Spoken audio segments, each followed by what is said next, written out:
Hey guys, tonight we step backward, so far backward that the world you know vanishes. Imagine standing on Earth before there were any dinosaurs, before forests of tall trees, before even the birdsong of the morning.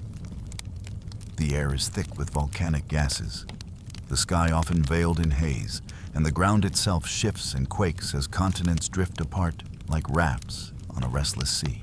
You wouldn't survive 5 minutes here.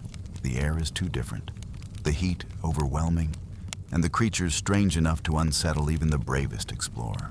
So, before you get comfortable, take a moment to like the video and subscribe.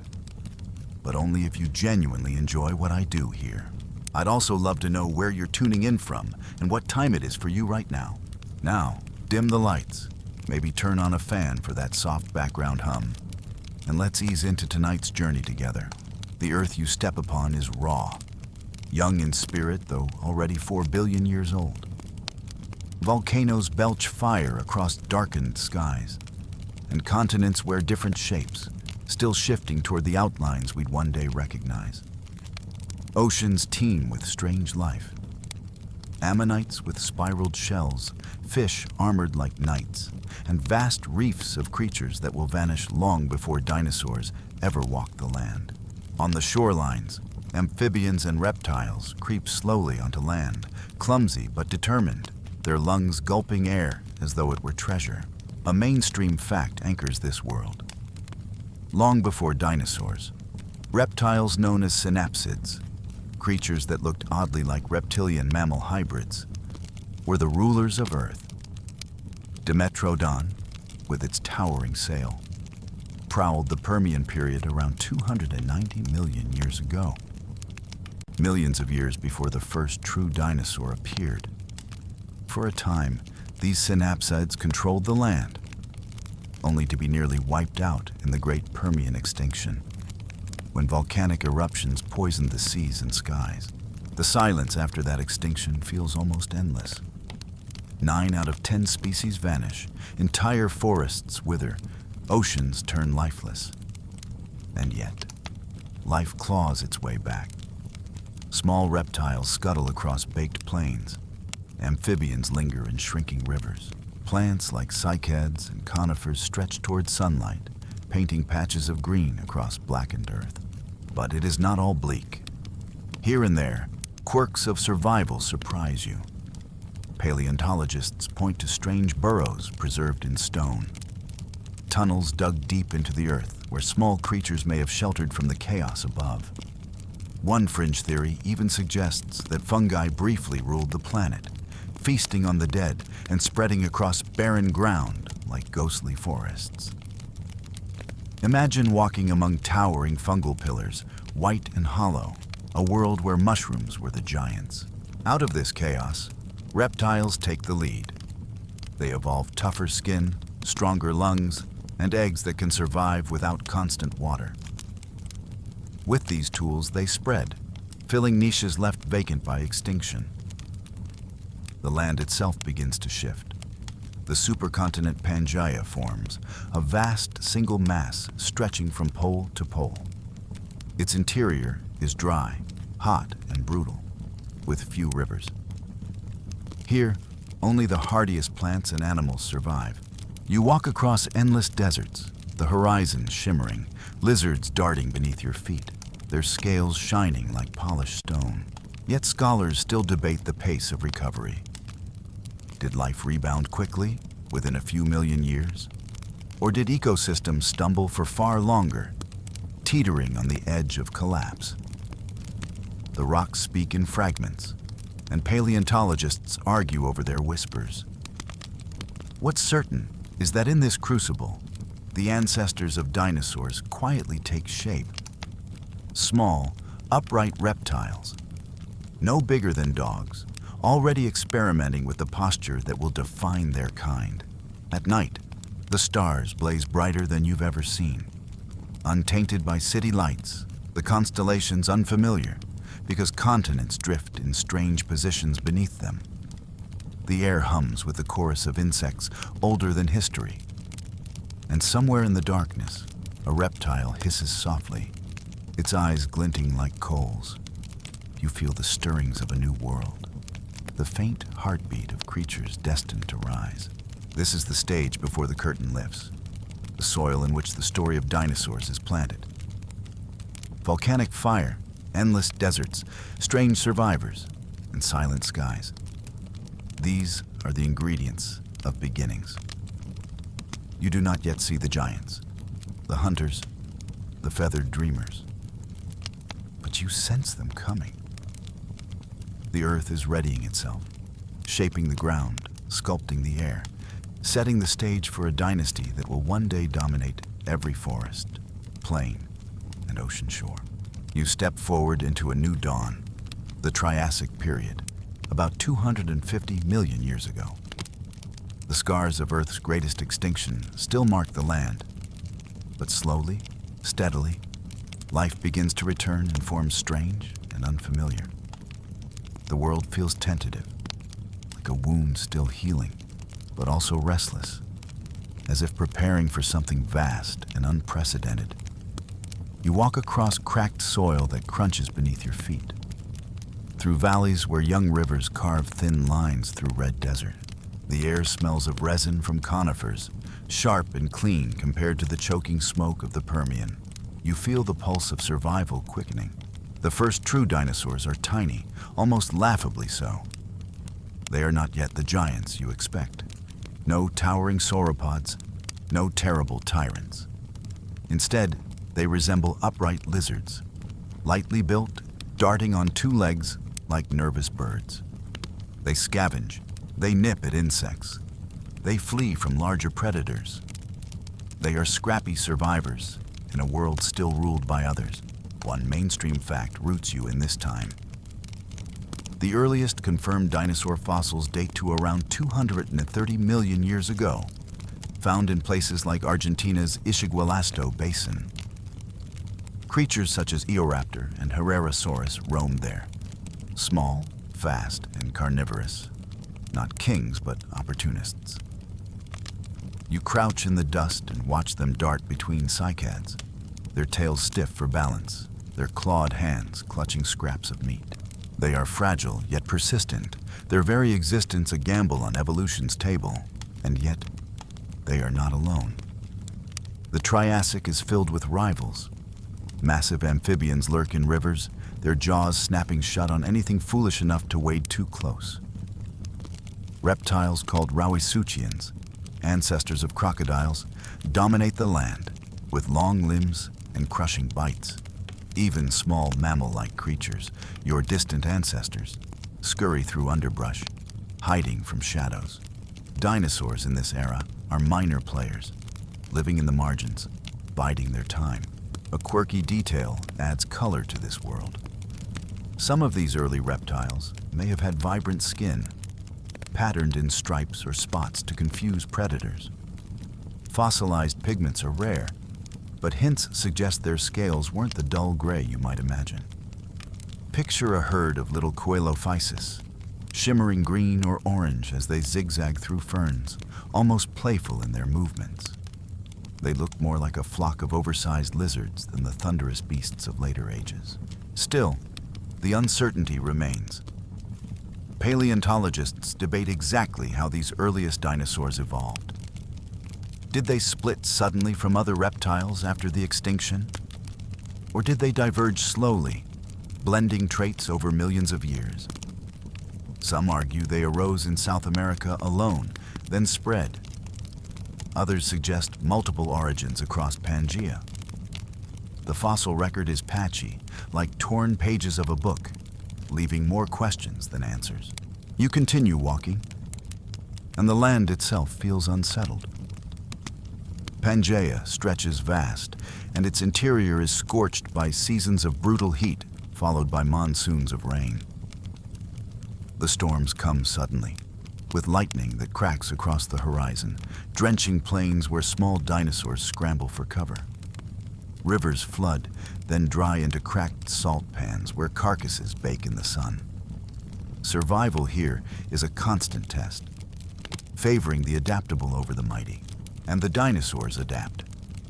They grow faster, their bones lighter, their movements quicker than many rivals.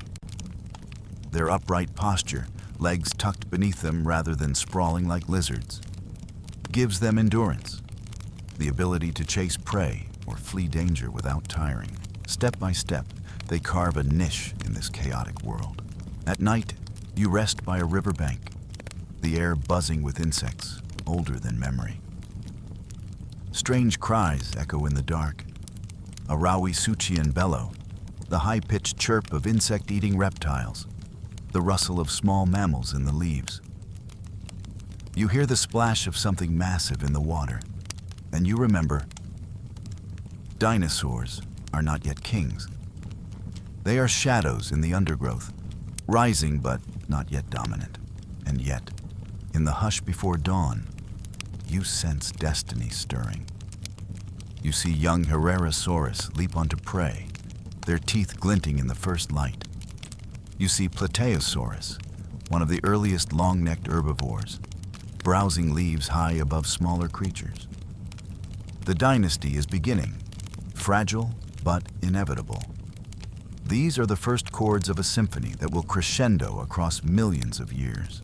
The Triassic Dawn feels quiet compared to what will come. But within that quiet, within the tiny footsteps of these first true dinosaurs, lies the seed of empire. You breathe the warm air, thick with resin and rain, and know that you are witnessing the first sparks of a fire that will one day engulf the earth.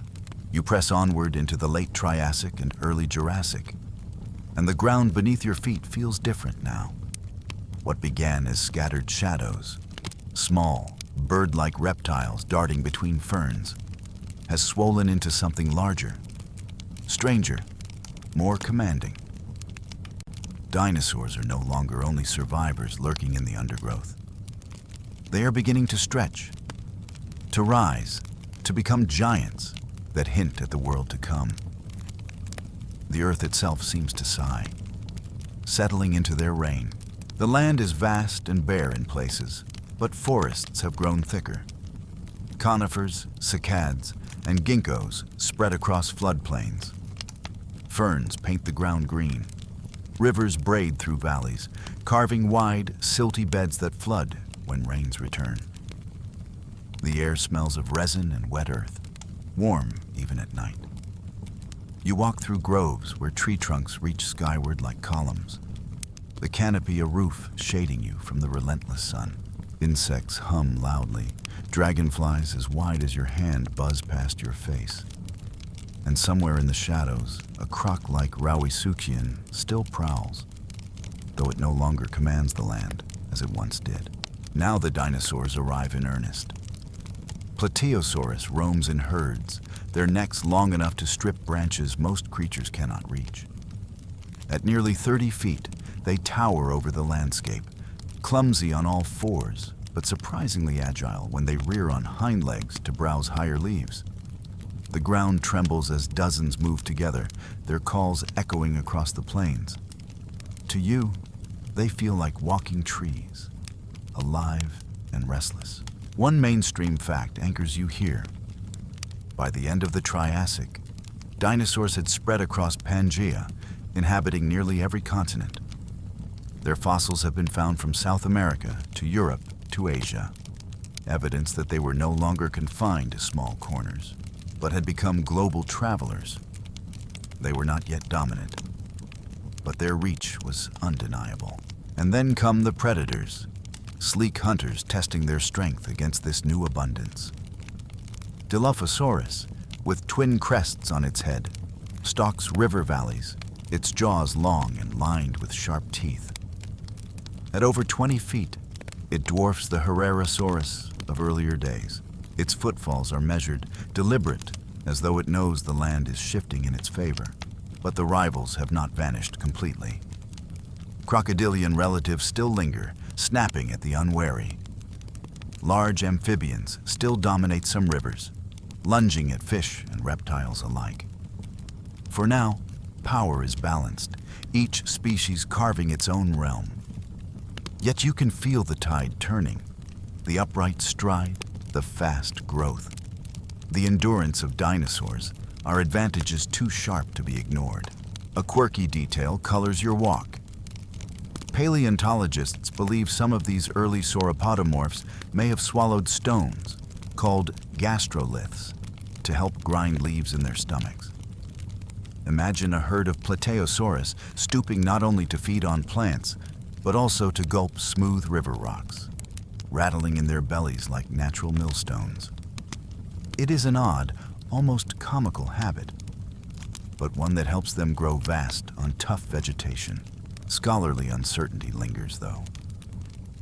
Did these early giants truly live in organized herds, protecting young, or were they looser gatherings drawn by food?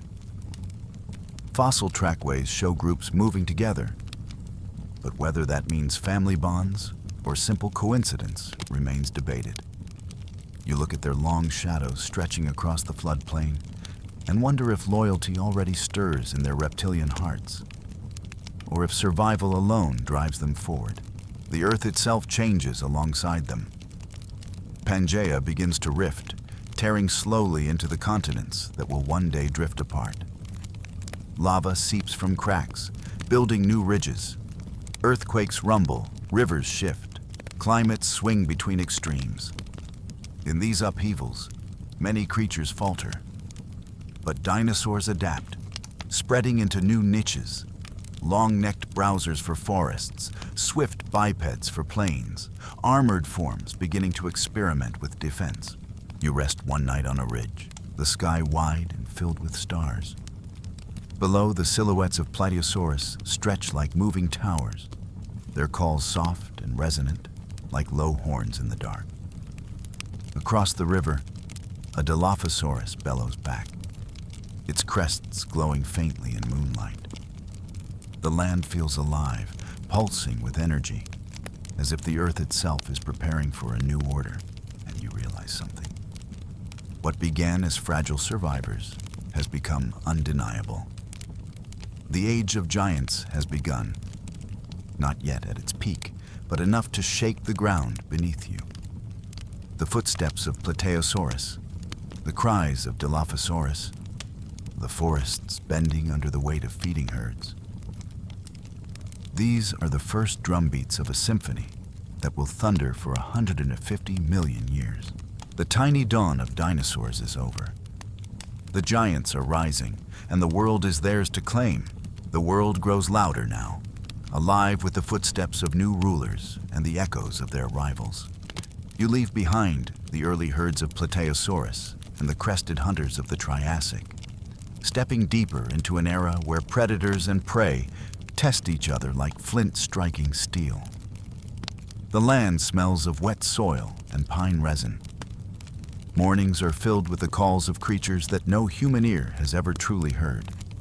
Harsh trumpets, croaks, and bellows carrying across the valleys.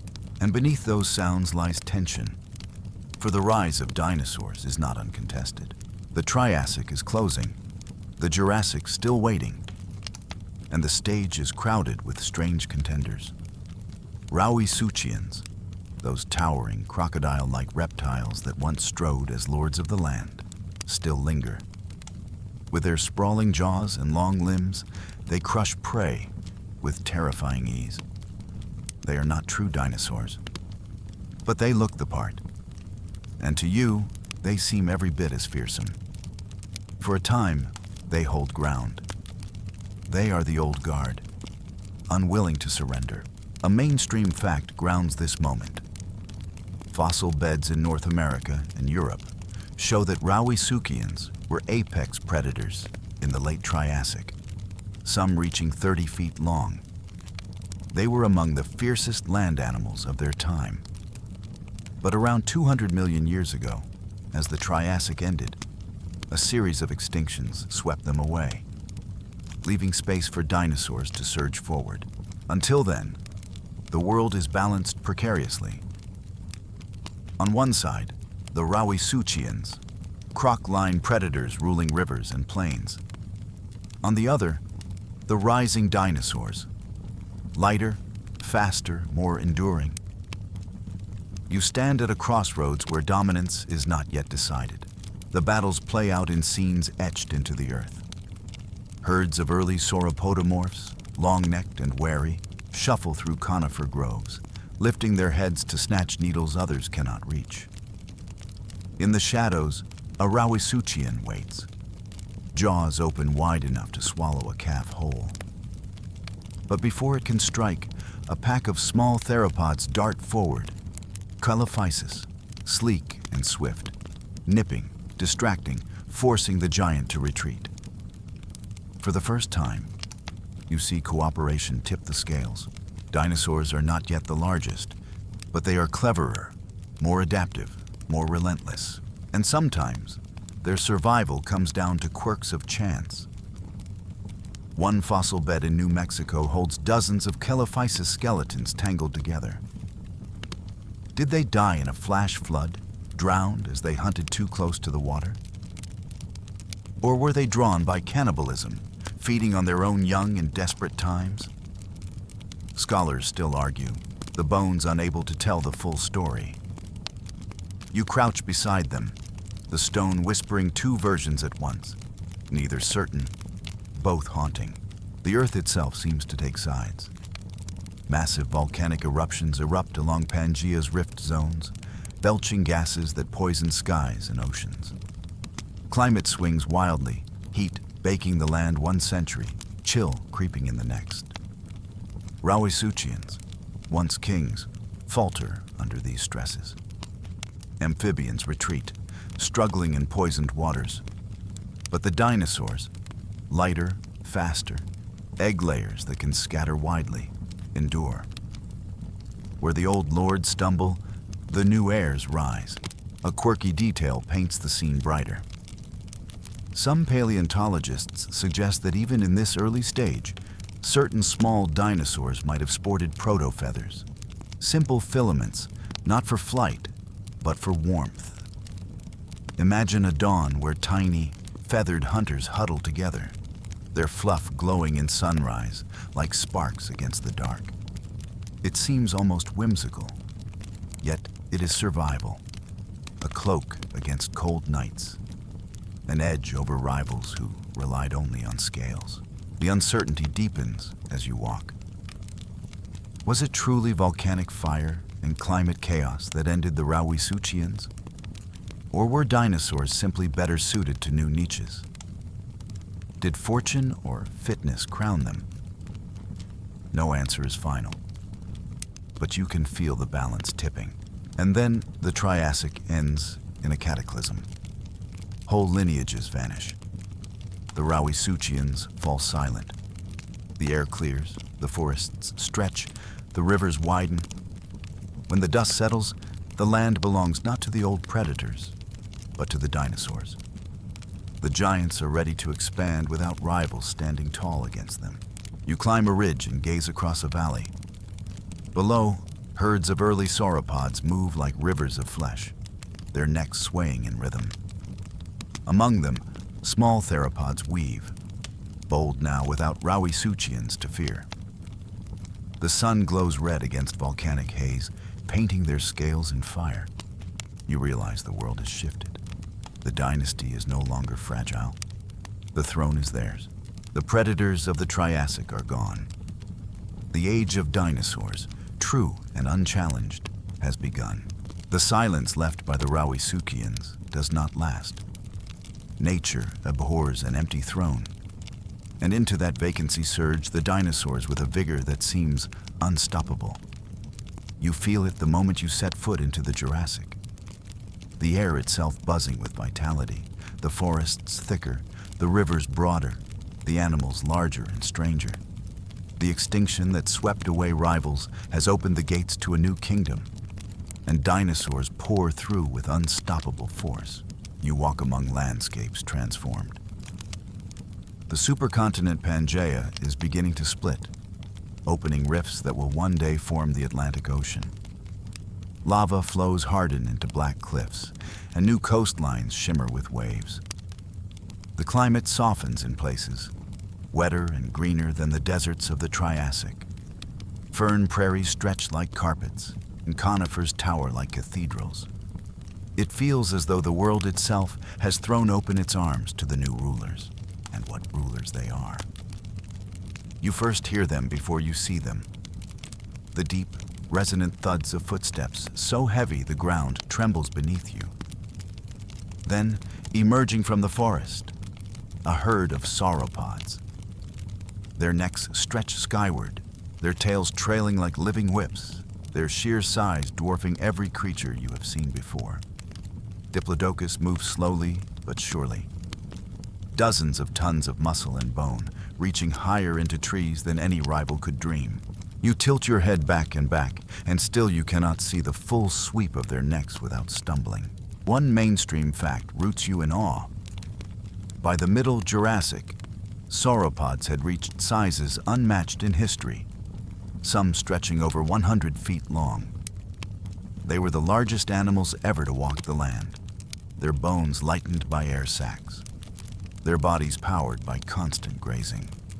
To sustain themselves, they ate hundreds of pounds of vegetation daily, reshaping entire forests by their appetites. But the giants are not alone. Predators stalk their shadows. You hear the calls of Allosaurus, the apex hunter of this age, its jaws lined with serrated teeth, its arms stronger than earlier theropods. It is not the largest predator Earth will ever see, but it is cunning, coordinated, terrifying. You watch as a pair approach the edge of a sauropod herd, testing for weakness, circling like wolves. The sauropods swing their tails, living battering rams, and the hunters hesitate. For now, the giants live, and still, the diversity grows.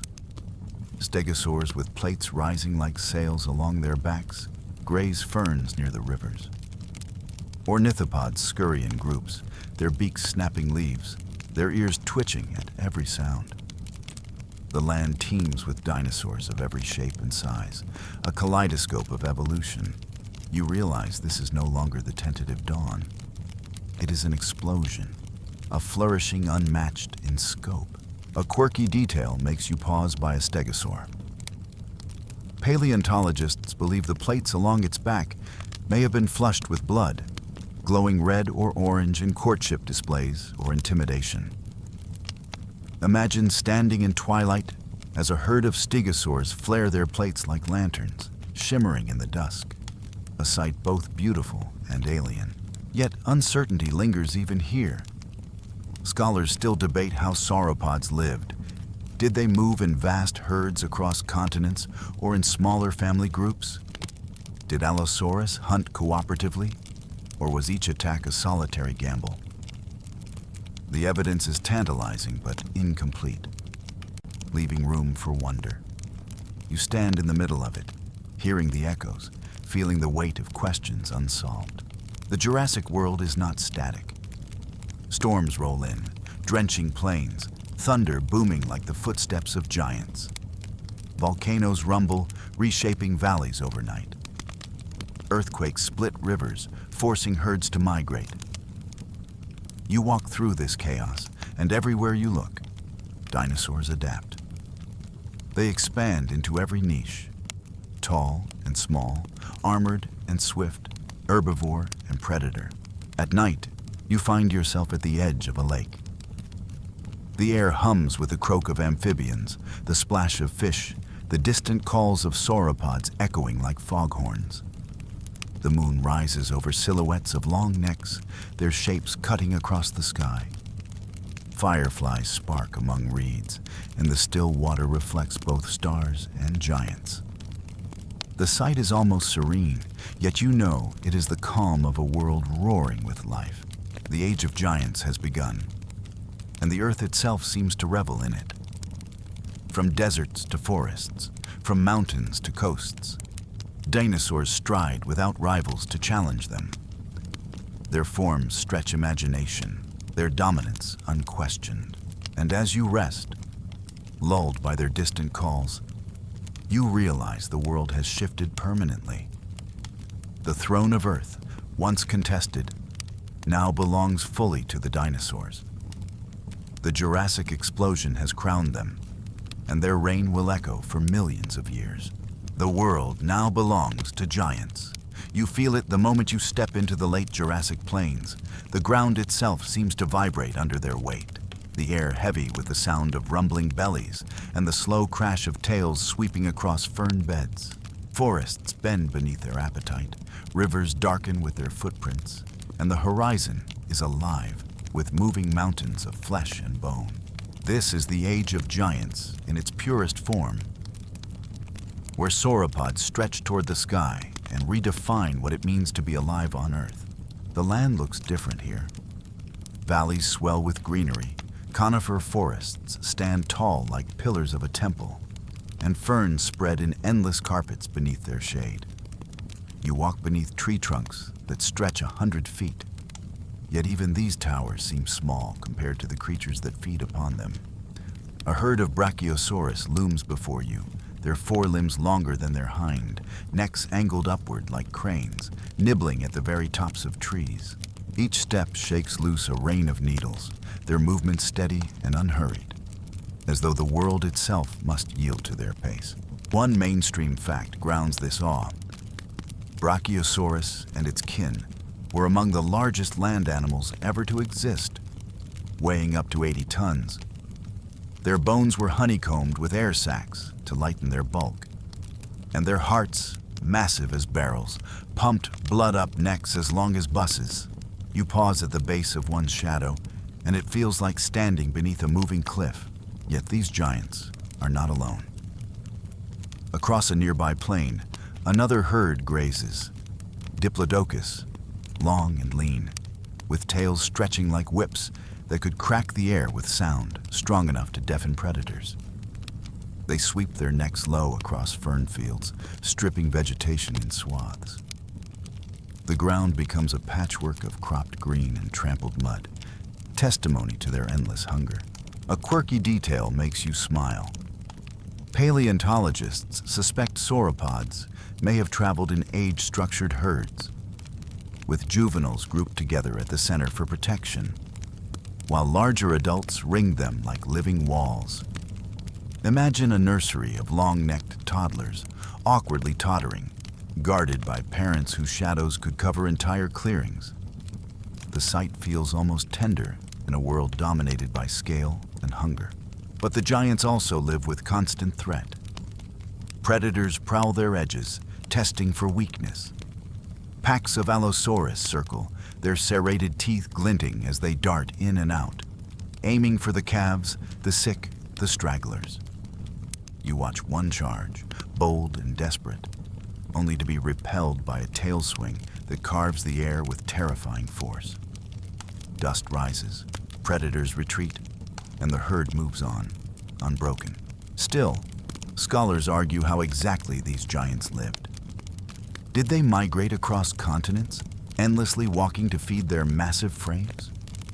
Or did they remain in regions where food was abundant, cycling through forests that regrew fast enough to keep pace with their appetites? Fossil trackways stretch for miles, hinting at long journeys, but the exact patterns remain uncertain. You trace your hand along one enormous footprint, wide enough to lie down in, and wonder if it belonged to a wanderer or a homebody. The world itself bends around them. Forests regrow quickly, driven by warm climates and high carbon dioxide. Volcanoes still breathe fire in distant ranges, spreading ash that enriches soil, fueling the cycle of growth and consumption. Even the rivers seem wider, carrying the runoff of trampled plains. Dinosaurs have not just adapted to their environment, they are shaping it, transforming landscapes by sheer presence. At night, the plains sing with their low rumbles. You hear the deep resonance of sauropod calls, sounds too low for human ears to fully grasp, vibrations felt more in your chest than in your ears. Imagine herds communicating across miles, their voices rumbling like distant thunder. The darkness feels alive, the stars above blinking faintly as shadows move below. And yet, not all is serenity. Storms sweep across the land, lightning striking trees that collapse under their own weight, feeding fires that roar through dry seasons. Herds lumber away, smoke curling against their massive bodies, ash sticking to scales. You walk among their tracks the next day, the ground scorched, but already sprouting green shoots. Life rebounding as swiftly as it is consumed. The age of giants is not static. It is motion, rhythm, constant change. Giants graze, predators test, forests regrow, storms cleanse, volcanoes reshape. You realize that this world, though alien, is balanced. The giants may be heavy, but the earth carries them with grace. As you rest at the edge of a fern field, a Brachiosaurus bends low, its eye the size of your head, gazing at you briefly. You see no malice, no recognition, only the endless hunger of a creature built to feed, to move, to grow. And in that gaze you understand. The age of giants is not about kingship or conquest. It is about survival written in scales and shadows, about life pushing the boundaries of size itself. The giants turn, necks swaying like sails, and move toward the horizon. Their footsteps fade, but their echoes remain, a reminder that the earth has entered its grandest chapter yet. The age of giants has set the stage, but every stage needs its villains, its hunters, its shadows moving at the edge of herds. And here, in the Jurassic and beyond, those shadows are sharpened into muscle, tooth, and claw. You walk from the trampled plains into darker valleys, where the air smells of blood and resin, where silence itself feels like ambush. This is the reign of the hunters, the age when predators perfected their craft. The first sound you hear is not a roar, but a rhythm. Footsteps, three-beat, deliberate, pressing into mud with claws that carve grooves deeper than your fingers. You freeze, and then it appears. Allosaurus. It is not the largest predator Earth will ever know, but it is perhaps the most balanced, a master of versatility. Its head is broad, jaws lined with serrated teeth that slice as much as they pierce. Its arms are strong, tipped with claws curved like hooks, and its eyes, forward-facing, gleam with a focus that chills you. One mainstream fact pins this hunter in place. Allosaurus fossils are among the most common theropod remains in the Morrison Formation of North America, suggesting it was the apex predator of its time. Unlike the Rauisuchians of the Triassic, this is no fading rival. It is the undisputed ruler of flesh in the Jurassic landscape. You watch it stalk, patient as shadow. A herd of stegosaurs grazes by the river, their plates glowing faintly in evening light. The Allosaurus lowers itself, tail stiff, arms flexed, waiting for one to stray. When it moves, it is sudden, violent, breathtaking. It lunges not at the strongest, but at the young, the slow. Claws rake, teeth tear, and the stegosaur bellows, swinging its spiked tail in fury. The air shakes as predator and prey collide, bone against muscle, evolution testing itself in raw survival. And still, the outcome is uncertain. Scholars debate whether Allosaurus truly hunted alone or in coordinated groups. Some fossils suggest injuries healed from attacks, meaning prey often escaped. Others hint at mass kills requiring more than one attacker. You stand in that uncertainty, watching shadows blur, wondering if the hunter's power lay in unity or in ruthless solitude. The reign of hunters is not limited to Allosaurus. Across the globe, other predators refine their craft. In Europe, Megalosaurus prowls, broad-bodied and relentless. In Asia, strange spinosaurs with crocodile-like snouts linger near rivers, plucking fish with jaws that snap like traps. Each continent sharpens its blades, each predator sculpted by local prey. You realize this is not one kingdom, but many. Hunters evolving into specialists for every stage. A quirky detail startles you as you rest by a stream. Small theropods, feathered and nimble, dart among reeds, snapping at insects. They chirp softly, almost like birds, their movements quick and nervous. These are hunters too. Though their prey is small, their victories humble. Yet paleontologists now believe some may have sported bright feathers for display, even courtship, turning the act of hunting into performance as much as necessity. Imagine predators shimmering in red or blue plumage, their beauty as striking as their bite. Night deepens, and with it, the chorus of predators swells.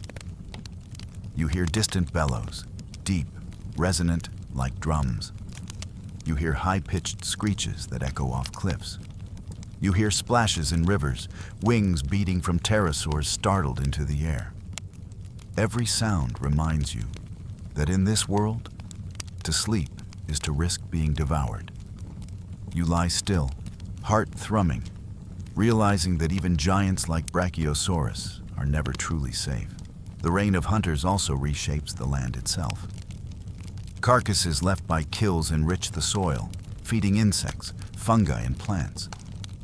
Rivers swarm with scavengers after each strike, from crocodiles to small feathered theropods. Even the great giants depend on the cycle of predator and prey, their herds moving differently, their defenses hardening because of the constant threat. The hunters are not merely killers, they are sculptors of ecosystems. And yet, doubt lingers at the edges of your thoughts. Did Allosaurus roar like in films, or did it hiss, croak, or even stay silent as modern crocodiles do? Did they truly stalk prey with intelligence? Or was survival more chaotic, more desperate, less majestic than we imagine? Scholars cannot agree. The bones whisper possibilities, but never sing a full song. Still, as you rise at dawn and watch an Allosaurus stride across misty plains, its silhouette sharp against the rising sun, you cannot deny the majesty. Each movement is purpose, each glance command. The reign of hunters is here, etched into claw marks on trees, into bones with bite scars, into the trembling earth beneath your feet. You follow their tracks, deeper into the world of predators, realizing with each step that the age of giants is balanced on teeth. The hunters are the counterweight to the herds, the shadows to the light, the whetstone that sharpens survival itself. Python, you leave behind the heavy footfalls of Allosaurus and the sweeping tails of Diplodocus, stepping into a quieter world. Quieter not in sound, but in scale. Here, in the undergrowth, in the thickets and margins of rivers, another story is unfolding. It is the story of feathers, of warmth, of small bodies and quick minds. The giants may shake the earth, but in the shadows, the seeds of another dynasty take root. The first thing you notice is movement. Fast, darting, almost too quick for your eyes. A flock of small theropods rushes past, their limbs delicate, tails stiff as rudders. They leap for insects, scurry after lizards, nip at fish stranded in shallow pools. And as the morning sun slants low, you see something else. A shimmer, a fuzz, filaments catching light like wisps of down. These are not bare-scaled predators. They are clothed faintly in something softer. One mainstream fact grounds this moment. Fossils of small dinosaurs, such as Sinosauropteryx, discovered in China, preserve impressions of filamentous coverings, primitive feathers. These were not yet the broad flight feathers of birds, but fine, hair-like structures. They may have provided insulation, helping these little hunters conserve heat, or perhaps played a role in display. You crouch and watch their shadows dance, their fuzz glowing gold in the rising light. The world of small dinosaurs is one of survival through speed and wit. Unlike sauropods that can swat away predators with sheer size, or stegosaurs that bristle with spikes, these creatures must outthink danger. They live in burrows, in nests, in small packs. They scavenge scraps left behind by larger predators, yet also claim niches no giant could bother with. Swarms of insects, eggs hidden in sand, fish caught in trickling streams. They are the opportunists, the adapters, the nimble heirs waiting in secret. A quirky detail sparks a smile. Fossil pigment analysis suggests that Sinosauropteryx may have had a striped tail, banded in light and dark. Imagine a tiny dinosaur dashing through ferns, its tail flashing like a warning flag or a lure. Its body no longer the dull brown of survival, but patterned in stripes, mottles, even reds and oranges. The thought makes the undergrowth shimmer in your mind's eye. A prehistoric rainbow hidden beneath the shadows of giants, and yet uncertainty cloaks them. Did these feathers evolve first for warmth, or for display, or as an accident of skin development that later found purpose in flight? Did packs of small feathered dinosaurs chirp to each other like birds, or were they silent, relying on sight and smell? Scholars argue, fossils hint, but answers remain elusive. You stand listening to their faint calls, wondering whether you're hearing echoes of the first bird song. Night falls, and you follow a group to their nesting ground. Shallow scrapes in the soil cradle eggs the size of your fist, arranged carefully in circles. Parents linger nearby, watching, guarding. You sense devotion here, a hint of behavior that feels startlingly familiar. These are not reptiles laying and abandoning their young. These are caretakers, parents, protectors. You lie still, barely breathing, as a feathered adult curls gently around its brood, warming them with its body. The sight is tender, intimate, and haunting, for in that moment, you glimpse the bridge between dinosaur and bird. Above you, the sky darkens with the silhouettes of pterosaurs, their wings stretched like living kites. They are not dinosaurs, but they share the airspace. And you imagine the competition, the feathered hunters below, the leathery winged flyers above, both carving niches in a shared sky. The air hums with possibility, as though wings themselves are being invented in stages, piece by piece.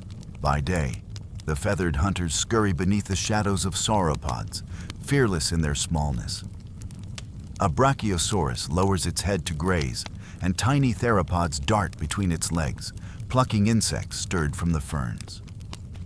Predator and prey seem almost to ignore one another, so vast is the gulf in size.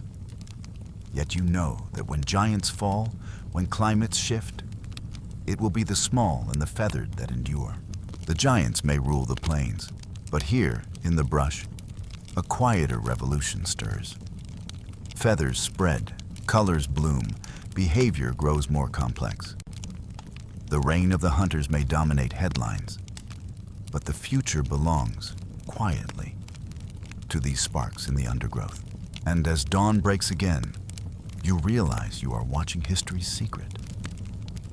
The footsteps of giants shake the earth, but the flutter of feathers is the sound that will last. The ground softens under your feet as you step into the Cretaceous, a world blooming with colors and scents unknown to earlier ages. The air feels different now, sweeter, perfumed with blossoms. Forests no longer stand as endless cathedrals of conifers and cycads alone. Something new stirs in the soil, and you can see it unfurling before your eyes. Flowers. The first blossoms open timidly, delicate petals catching sunlight. Bees hum around them. Yes, bees, tiny yet revolutionary, darting from bloom to bloom, sipping nectar and carrying pollen. You crouch and marvel at their busy dance, realizing this is not just beauty. It is evolution rewriting the rules. Where once only ferns and conifers dominated, now flowers, angiosperms, burst into the scene, reshaping diets, ecosystems, and the very rhythm of the world. One mainstream fact grounds this shift. Flowering plants emerged and spread widely during the Cretaceous, around 130 million years ago. Their arrival revolutionized ecosystems, offering new foods, scents, and colors. And with them came pollinators, insects like bees, beetles, and early butterflies, creating networks of life that endure to this day. Dinosaurs, too, respond to this floral revolution. Herbivores adapt their jaws, their teeth, their stomachs to handle tender leaves and nutritious seeds. You see iguanodon, beak broad and strong, stripping plants with practiced efficiency. Herds of hadrosaurs, duck-billed dinosaurs, graze among flowering meadows, their flat teeth grinding blossoms into pulp. Their calls echo across valleys, deep honks that carry for miles, a chorus rising above the buzz of insects. Predators follow, of course. A pack of raptors, smaller but keen, lurks in the undergrowth, their feathers flaring faintly in the dappled light. They are not the thunderous Allosaurus of the Jurassic, but leaner, quicker, sharper in wit. They stalk hadrosaur herds with patience, waiting for a calf to stray. You shiver as one locks eyes with you, its gaze intelligent, curious, unnervingly aware. A quirky detail brightens the Cretaceous bloom. Paleontologists believe some hadrosaurs may have had vibrant, inflatable crests used to call across herds or impress mates. Imagine standing in a meadow where giant duckbills trumpet through hollow crests, their heads flushed with blood red as flowers scatter around them. It is part opera, part carnival, a spectacle of sound and color in a world reinventing itself. And yet, uncertainty hums beneath it. Scholars still argue why flowers arose when they did. Was it climate, shifting continents, insect partnerships? Darwin himself called it the abominable mystery, a puzzle that still whispers unsolved. You touch a blossom, fragile in your hand, and wonder what chain of accidents birthed this quiet revolution. The land is not only greener, it is busier. Ecosystems thrum with complexity unseen before. Small mammals scurry through flowering shrubs, nibbling seeds. Birds, descended from feathered theropods, dart through branches, wings flashing. The air rings with new voices, high-pitched, delicate, unlike the bellows of giants. You realize the Cretaceous is not just about dinosaurs growing larger. It is about life diversifying, filling every possible niche, but the giants remain ever more specialized. Sauropods persist in some regions, though fewer now, their long necks stretching over flowering groves. Ceratopsians appear, horned dinosaurs with frilled skulls grazing in formidable herds. Ankylosaurs, armored tanks, lumber slowly across plains, their clubs swinging like wrecking balls. You stand surrounded by variety, armored, crested, feathered, horned, each shaped by a new world of flowers and pollinators. Storms roll in, thunder cracking, rain drumming on broad leaves. You shelter beneath a ginkgo as herds press together, their bodies steaming in the downpour. Lightning splits the sky, illuminating a tyrannosaurid silhouette on the ridge. Smaller cousins of the coming king, already testing their dominion. The world has grown louder, fuller, more alive. At dusk, meadows glow with blossoms closing for night. Fireflies spark among petals, frogs croak by swollen streams, raptors call from thickets, and hadrosaurs answer with low, honking bellows. You lie back in grass damp with dew, listening, feeling the hum of ecosystems knitting themselves tighter and tighter. The Cretaceous bloom is not only beautiful, it is pivotal. Flowers will outlast the dinosaurs, carried forward by bees and birds, reshaping every future landscape. But for now, you stand at the center of their first great unveiling. The air thick with pollen, the earth reborn in color. The Cretaceous world hums with blossoms and buzzing insects, but beauty often hides teeth. You sense it in the air now, heavier, more charged. The flowers may perfume the valleys, the duck-billed herds may honk across meadows, but looming behind it all is something darker, heavier, and far more terrifying. This is the age of titans and terrors, when the apex predators of Earth sharpen themselves into forms unmatched in power. You feel it before you see it. The tremor of footsteps across soft ground, the vibration rising through your ribs. Herds scatter. Birds erupt from trees. A hush falls, broken only by the rhythmic pound of colossal strides. And then it emerges, cresting a ridge, jaws agape. Tyrannosaurus rex. It is unlike any predator you have yet seen.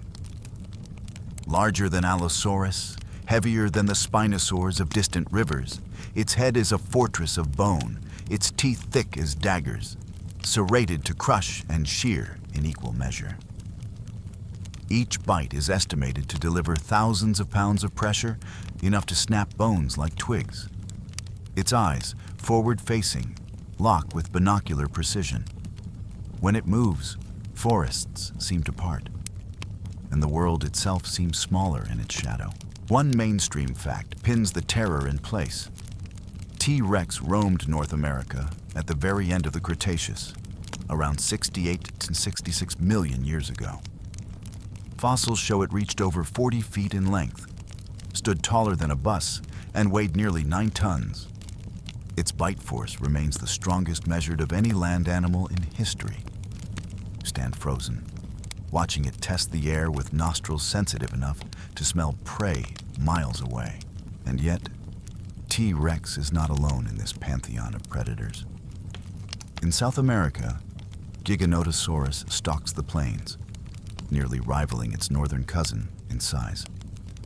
In Africa, Spinosaurus wades through rivers, its crocodile-like jaws snapping fish as easily as small prey, its sail rising like a banner. Each continent has sculpted its own terror, apex hunters fine-tuned for dominance.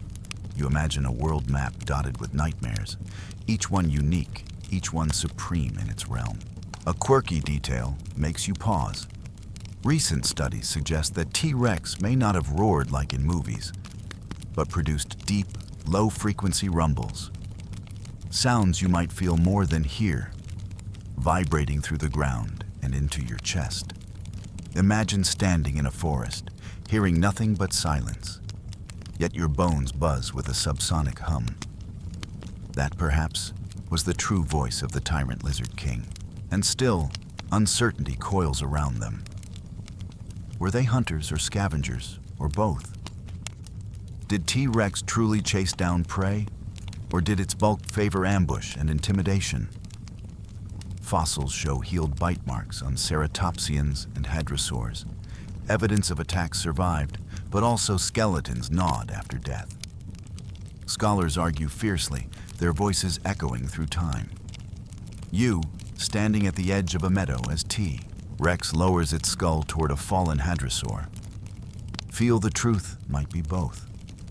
It killed when it could, scavenged when it must, king not by purity of hunt, but by dominance of presence.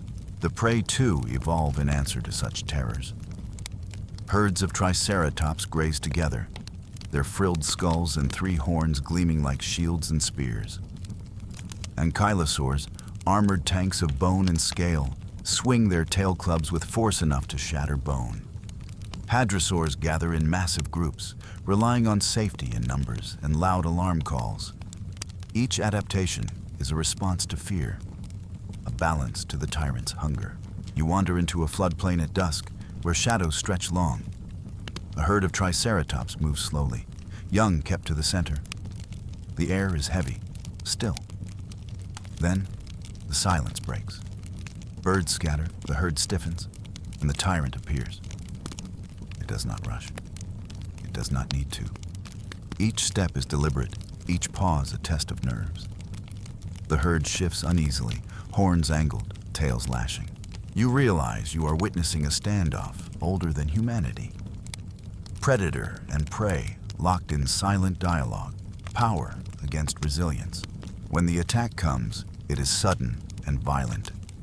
Dust erupts, horns clash, the tyrant lunges with bone-snapping force. The herd rallies, driving it back, not with victory, but with survival. The T-Rex retreats, not defeated, but patient. It can wait. It always waits. At night, you lie awake listening to the echoes of battles waged in darkness. Somewhere, a predator rumbles, Somewhere a herd bellows in alarm. Somewhere silence returns after a struggle decided. The stars glitter coldly overhead, indifferent to the dramas unfolding below. You think of how fragile even giants can be, how every kingdom of life is contested, how even the greatest predator is both hunter and hunted by time itself. The titans and terrors of the Cretaceous reign supreme now, unmatched in size and strength. But their age, like all others, is fleeting. For now, though, the earth belongs to them, and the ground shakes with every step of their terrible dance. You awaken in the heart of the Cretaceous, not to the roar of predators, but to the chorus of life. Calls, honks, rumbles, trills, an orchestra of voices that weave the sound of communities. For while titans like Tyrannosaurus rex and Triceratops dominate imaginations, the real marvel of this age lies in how dinosaurs live together, in herds and colonies, in sprawling networks of survival that feel strangely familiar. You are no longer watching only individuals. You are watching societies. The first scene greets you in a valley where a river bends wide, its banks bursting with flowering shrubs. A vast herd of hadrosaurs grazes here, duck-billed mouths sweeping low across ferns and blossoms, grinding plants into pulp with dental batteries more complex than any reptile before them. Their numbers astonish you. Hundreds moving as one, bodies rising and falling like waves.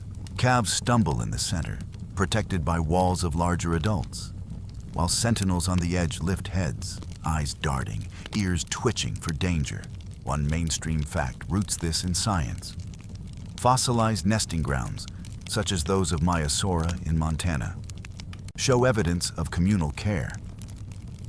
Eggs laid in clusters, hatchlings tended in nests, food carried by adults. These were not cold, indifferent reptiles. They were parents, caretakers, neighbors. You crouch beside a fossilized clutch of eggs turned to stone, imagining the tender warmth that once pulsed here. The air trembles with sound. Hadrosaurs do not roar. They honk, bellow, and resonate through crests shaped like natural instruments. Some, like Parasaurolophus, carry hollow tubes atop their heads, amplifying calls into low, haunting notes that echo for miles. Imagine a herd at dawn, all calling at once, their voices rising in unison like a prehistoric symphony. You feel the vibrations in your chest, a music not meant for you but for them, a language of warning, courtship, and kinship. A quirky detail adds color. Some paleontologists propose that hadrosaur crests may even have allowed subtle variations of pitch, meaning individuals might have had distinct voices. Picture that. Each dinosaur with a recognizable call, mothers knowing their calves' cries, mates exchanging familiar notes in the chaos of a herd. The thought brings a smile, turning a sea of giants into a choir of individuals. But not all Cretaceous communities were gentle. You move to another ridge and find ceratopsians gathered. Triceratops, Centrosaurus, Styracosaurus, herds bristling with horns and frills. They graze calmly, but their bodies speak defense, an arsenal of bone ready to meet any predator. When danger approaches, they wheel together, forming circles with horns pointed outward, calves shielded in the center. It is a formation that reminds you of human soldiers. Organized, purposeful, protective, and you realize community is survival written in flesh. Predators, too, may have lived in groups. Raptor fossils found in clusters suggest possible pack hunting, though scholars still debate. Did they truly coordinate, like wolves? Or were the clusters accidents of flood and sand? You crouch among their tracks, three-toed impressions overlapping, and feel the ambiguity. The thought of feathered hunters moving together, chirping signals, weaving strategies, is as fascinating as it is terrifying. The Cretaceous is not only herds and packs, it is colonies, nesting grounds stretching as far as the eye can see. You walk into a plain where ankylosaurs have dug shallow nests, their armored bodies like living forts guarding eggs. Beyond them, hadrosaurs have scraped pits and filled them with vegetation to warm their clutches. You imagine dawn breaking here, hundreds of hatchlings cracking shells at once, squeaks filling the air as parents nuzzle, feed, and guide them. The ground itself must have trembled with new life, an explosion of beginnings every season. Night falls, and you sit by a river under the glow of fireflies. The hadrosaurs honk softly, settling for sleep, while ceratopsians huddle in circles, horns glinting under the moon. Somewhere nearby, predators prowl, but the herds are too many, too watchful.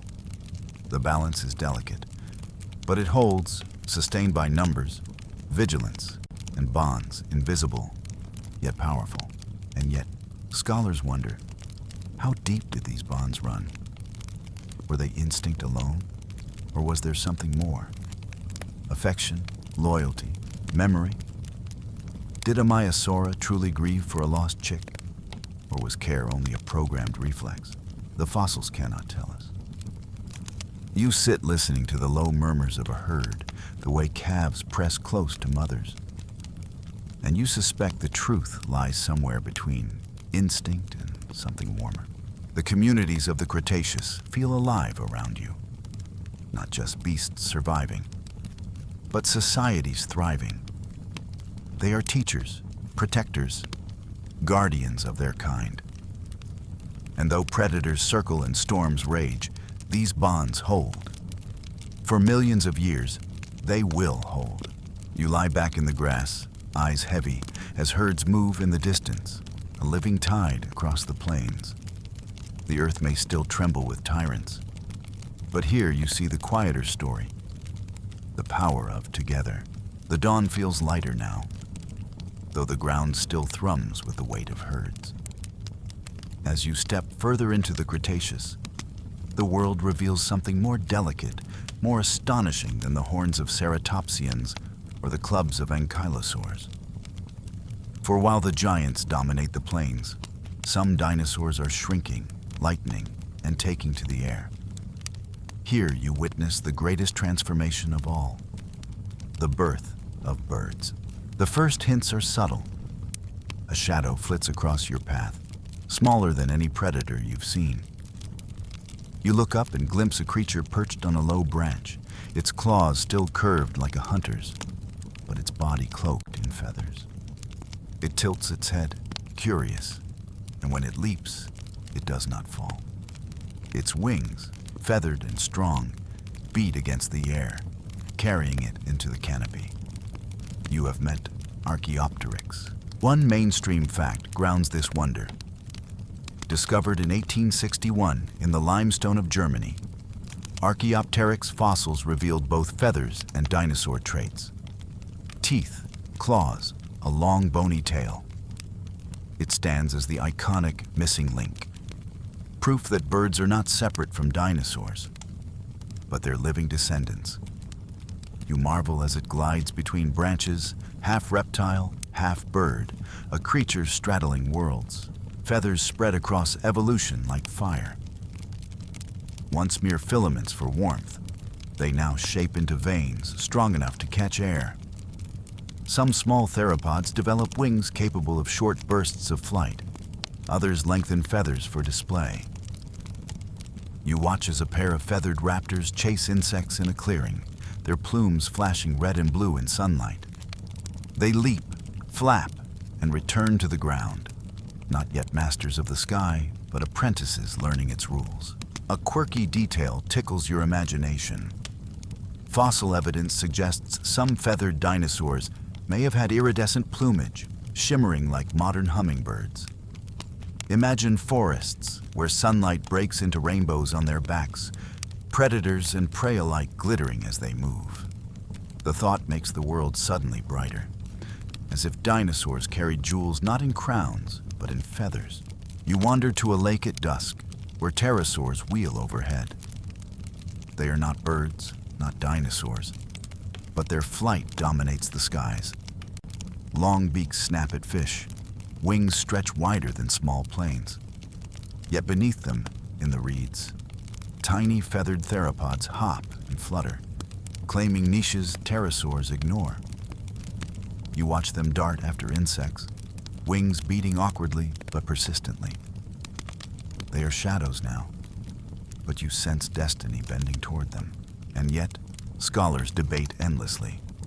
Did birds evolve flight from the ground up, running and leaping, or from the trees down, gliding and swooping? The fossil record whispers both stories. You imagine both at once, one dinosaur sprinting across plains, feathers catching air, another leaping from tree to tree, wings stretching wider each generation. Both roads may have led to the same sky. The night here is unlike any before. You lie on your back as stars spill across the heavens, and above you, silhouettes wheel. Pterosaurs gliding, Archaeopteryx fluttering clumsily, feathered raptors testing their strength. The sky feels busier than the ground, a new stage opening even as giants still roam below. You realize the Cretaceous is not only about size, it is about possibility. The giants graze, the tyrants roar, the herds move. But here, in feathers and wings, lies the quiet revolution. These creatures will outlast the giants. They will fill skies long after the ground shakes silent. You brush your fingers across a fallen feather, delicate as breath, and it feels like holding the future. As dawn rises, the meadows bloom with flowers. Bees hum, hadrosaurs call, and a small bird darts overhead, its wings beating fast, its shadow fleeting. You follow it with your eyes, realizing you are watching the thread of time itself, unbroken, unyielding, carrying dinosaurs into tomorrow. The sky above the Cretaceous is bright, the meadows thick with blossoms, and the herds move in their endless rhythms. But something feels uneasy. You notice it in the stillness of mornings, in the sudden silences when birds scatter, in the faint haze that sometimes drifts across the horizon. The age of dinosaurs has stretched more than 150 million years. Yet all rains end. And this one, when it falls, will fall not with a whisper, but with fire from the heavens. You walk through a coastal plain, the ground soft with ferns, ceratopsians grazing in clusters, ankylosaurs lumbering with armor glinting in sunlight. The air buzzes with insects, bees weaving between flowering shrubs. A hadrosaur herd honks as it passes, their calls reverberating like horns. All seem stable, timeless, eternal. But deep inside, you know the clock is ticking. The warning signs are subtle but real. Volcanic fields in India rumble, belching gases that thicken the air and warm the climate. Sea levels rise and fall unpredictably, flooding coastal habitats. Some regions become hotter, others cooler, stress creeping into ecosystems. Fossil records show shifts, some species thinning, others flourishing only briefly. The stage is being set, though no creature senses it. And then, one day, the sky falls. It begins with a streak of light so bright, you shield your eyes. A flare that grows and grows until the horizon itself burns. The asteroid, 6 miles wide, slams into what is now Mexico, the Yucatan Peninsula, striking with force greater than billions of nuclear bombs. In an instant, oceans leap skyward, forests ignite, mountains crumble. Shock waves ripple across continents, flattening herds where they stand. One mainstream fact grounds this cataclysm. The Chicxulub impact crater in Mexico, over 110 miles wide, preserves the scar of this collision 66 million years ago. Layers of rock around the world show iridium, rare on Earth but common in asteroids, marking the moment of impact. It is one of the most well-documented mass extinctions in history. You stumble through the chaos. Trees topple like matchsticks. Fires roar unchecked, filling skies with ash. Herds scatter blindly, Triceratops colliding in panic, ankylosaurs swinging tails at shadows. Even the tyrant lizard king, T-Rex, bellows in confusion, its roar swallowed by thunder louder than any storm. And then comes darkness. Dust and soot fill the air, carried around the globe. Sunlight dims, then fades. Days stretch into twilight, nights into pitch-black void. Plants wither, flowers close forever, the food chain collapsing from the ground up. Herbivores starve first, their herds dwindling into silence. Predators follow, finding less and less to hunt. A quirky detail adds eerie intimacy. Scientists believe tiny glass beads, called tektites, rain down after the impact. Molten rock hurled into the atmosphere, cooling as it fell. Imagine walking under skies where hot glass showers upon you, tinkling as it strikes leaves, sizzling in water. It is beautiful and horrifying all at once. A storm of jewels born from destruction. Yet even in catastrophe, uncertainty remains. Scholars debate whether it was the asteroid alone, or whether volcanic eruptions in the Deccan Traps compounded the doom. Did the world fall in a single terrible day, or in a drawn-out agony stretched across thousands of years? Fossils whisper fragments, but the full story remains blurred. You stand among shadows and feel the weight of questions without answers. The silence that follows is unbearable. The once vibrant plains are empty, carcasses strewn, forests charred. The herds are gone, the predators quiet. Only small shapes remain, mammals scurrying from burrows, birds flitting weakly from branch to branch, crocodiles lurking in murky rivers.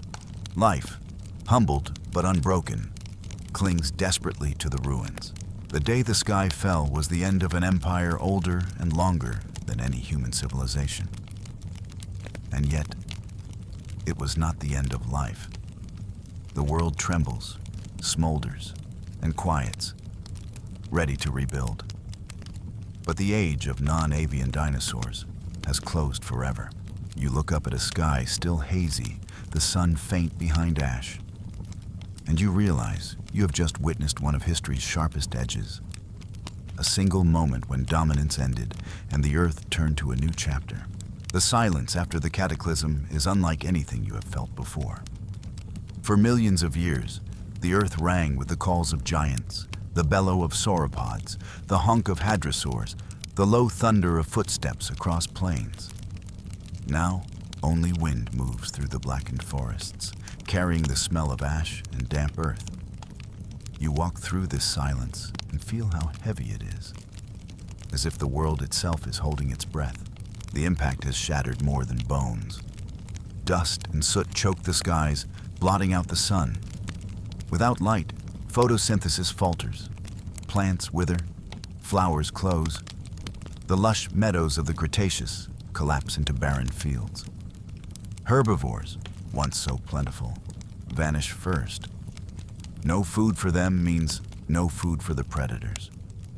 The entire food chain buckles like a bridge in a storm. And yet, not all life perishes. You notice movement in the underbrush, tiny mammals, quick and secretive, nibbling seeds and insects. They scurry in burrows, emerge only at night, their smallness now a gift. They can eat what remains, roots, carrion, anything. Unlike the giants, they do not need vast meadows or towering trees. They survive on scraps. One mainstream fact steadies this vision. After the extinction 66 million years ago, mammals, which had remained small and relatively minor during the dinosaur age, diversified rapidly.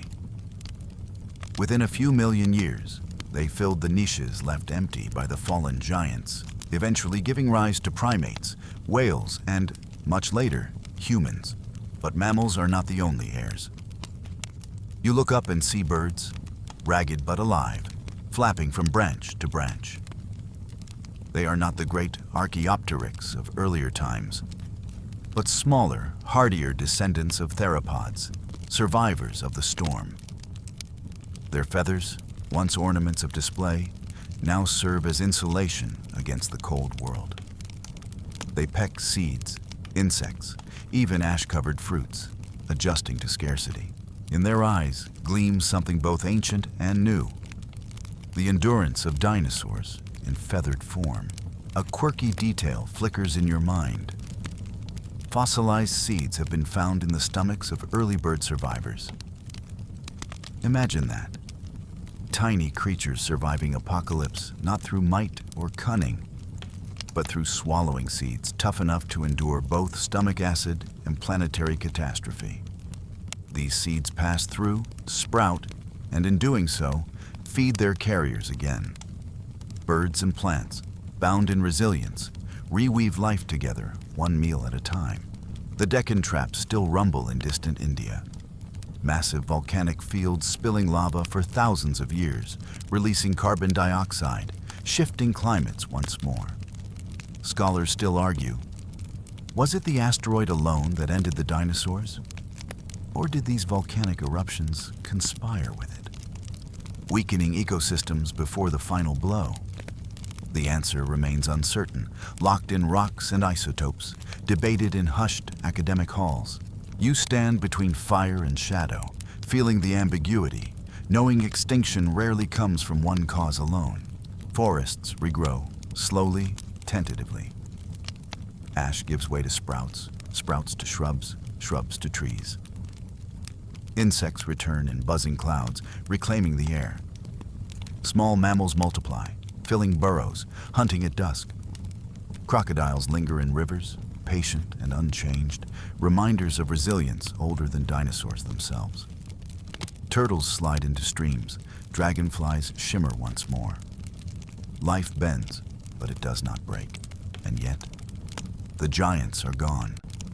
No more tyrants stalking valleys, no more herds stretching across horizons, no more sauropods lifting heads above treetops. Their absence feels like a hole in the world, vast and echoing. You run your hand along a fossilized frill half buried in mud, the stone cold and unyielding, and you realize you are touching memory itself. The age of mammals begins quietly, almost shyly. Shrew-like creatures forage among flowers that survived, their noses twitching at scents of nectar. In time, they will grow into elephants, lions, whales, apes.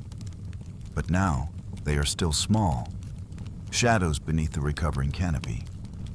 Birds scatter overhead, carrying dinosaur bloodlines into the future, their wings painting the sky with the persistence of survival.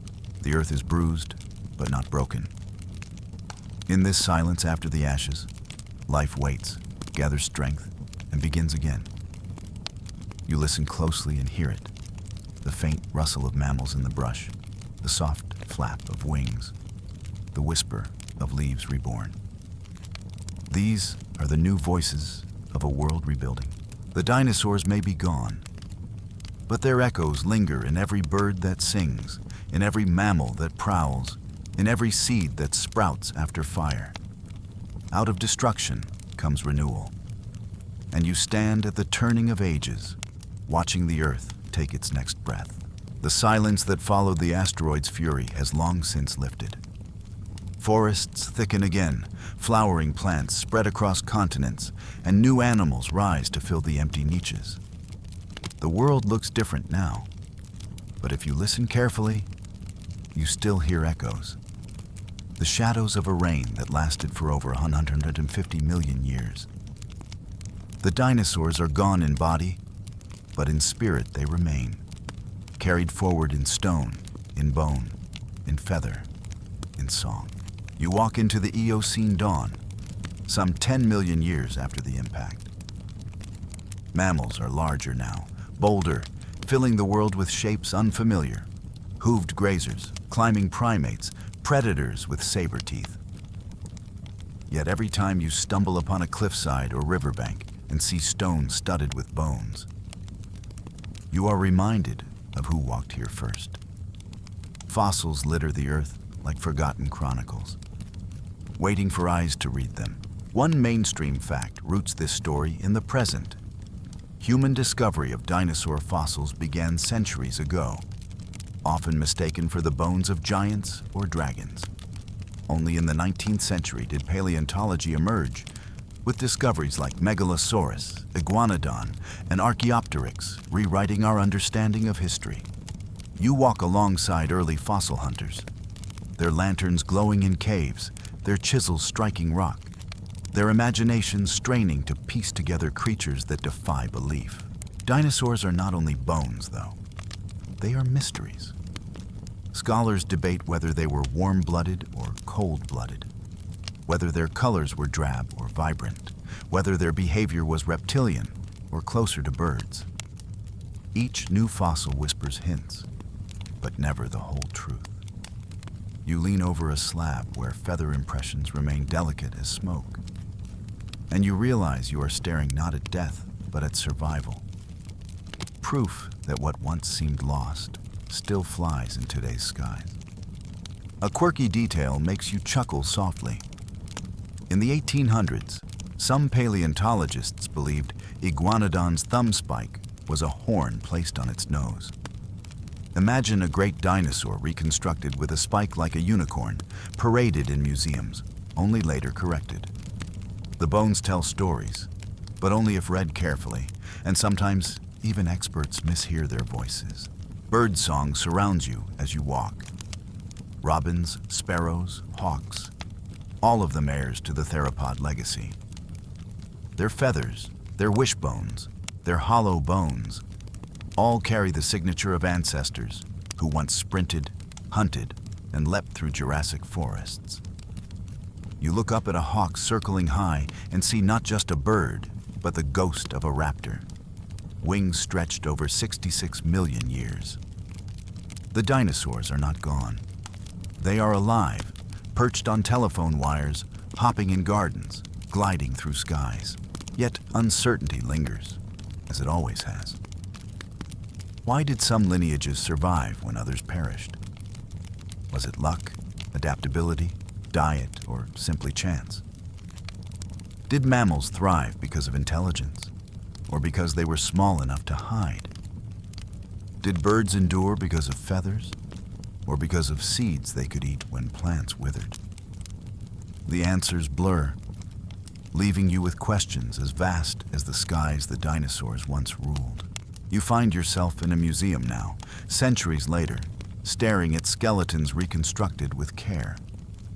Children gape at towering T-Rex skulls. Parents whisper stories of terrible lizards.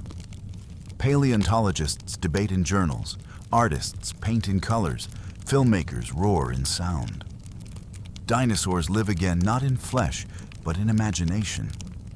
Their extinction gave them immortality in human memory. As you leave the museum, you pass a tree where sparrows chatter, feathers ruffling in the breeze. The sound is unremarkable to most, but you pause, listening carefully. It is the echo of an age of giants, distilled into song. You smile, realizing that the story you've walked through does not end in silence. It ends in wings. The entire history of dinosaurs, from tiny Triassic runners to towering sauropods, from tyrants of the Cretaceous to birds outside your window, is one long arc of survival, loss, and transformation. The Earth still bears their footprints in stone, their echoes in cliffs, their legacy in the sky. And as you close your eyes, you hear it. The deep rumble of sauropod footsteps, the honk of hadrosaurs, the whisper of feathers. The dinosaurs are gone, yet they are everywhere.